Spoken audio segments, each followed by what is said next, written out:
When we meet the one, there is a great sense of excitement. That person makes us feel alive. And then there is also a sense of feeling home with that person. So home is intimacy, is sameness.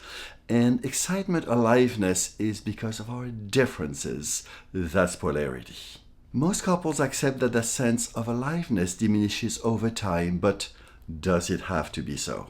Hello, my name is Valdo Lallemand. I'm a relationship coach. I studied Vibrant Couple to further my purpose of liberating love through connection and playfulness. Welcome to our new series, Creating Greater Sexual Intimacy.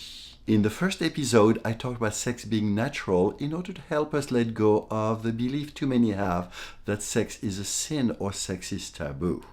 In the second episode, I talked about attunement, learning to read our partners so that we can be in sync with them. Today, I want to talk about sex being a playful, erotic dance, not something that we do to get to the finish line. 3 years ago, I started practicing tango. I love to dance, I love to move my body, and there was something very romantic and attractive about tango.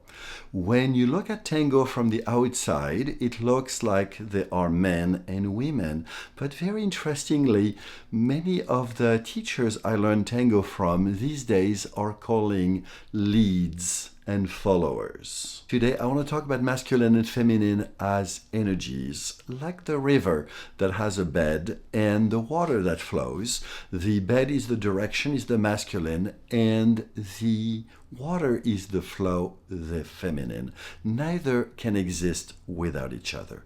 Basically, it's like yin and yang. I made a video about this a while back. Please do not interpret that strength is the domain of men. It is as important for men to feel strong as it is for women. In tango, the role of the lead is to hold the frame for the follower to feel safe and to give directions, basically make invitations for the follower to look good. The role of the follower is very simple. You follow the lead. It does not mean whatsoever that your role is less important. And actually, I've had the pleasure and the honor of practicing both lead, which is my natural tendency, but also follower. And it is a role that is very enriching when we are in our feminine. So, why would anyone choose to be a lead and anyone choose to be a follower? Well, my friend, the answer is very simple. Do you like to spin your partner or do you like to be spun by your partner? The other way to look at it is, do you want to sweep your partner off their feet or do you prefer to be swept off your feet?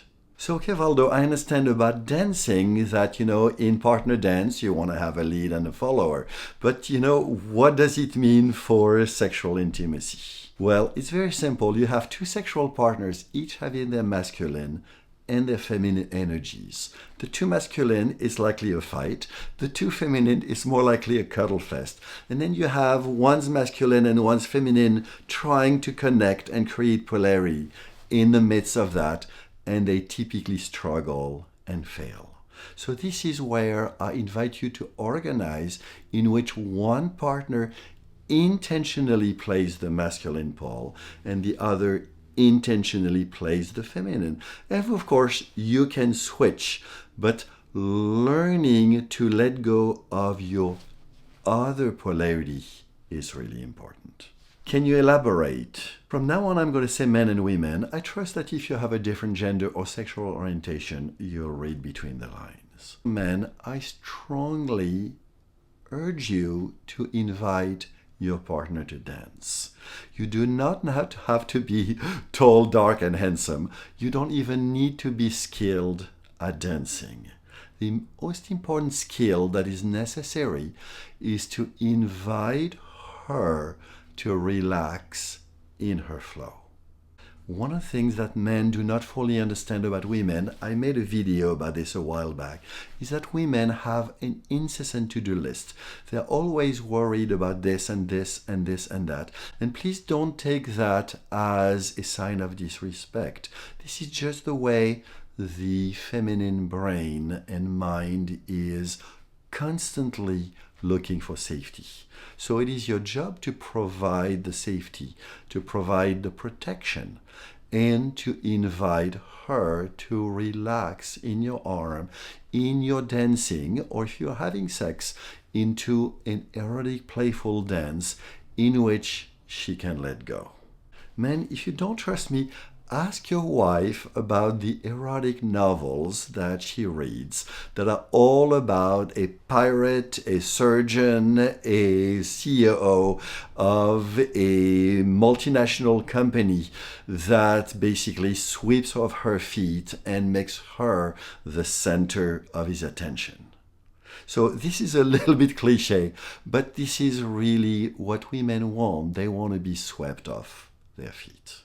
Women, I invite you to learn to let go of your to-do list and to relax and dance with him. Of course, this is to be swept off your feet because this is a wonderful feeling to have. But also it is to honor and nurture his masculine because the masculine, like the bed of the river, needs the radiant flow of the feminine to feel alive. In the next video, we're going to explore deeper the polarity between skillful action and responsive nature.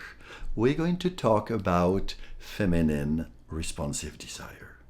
Please hit the like button below, subscribe, and hit the bell so you can be notified when I publish new juicy content.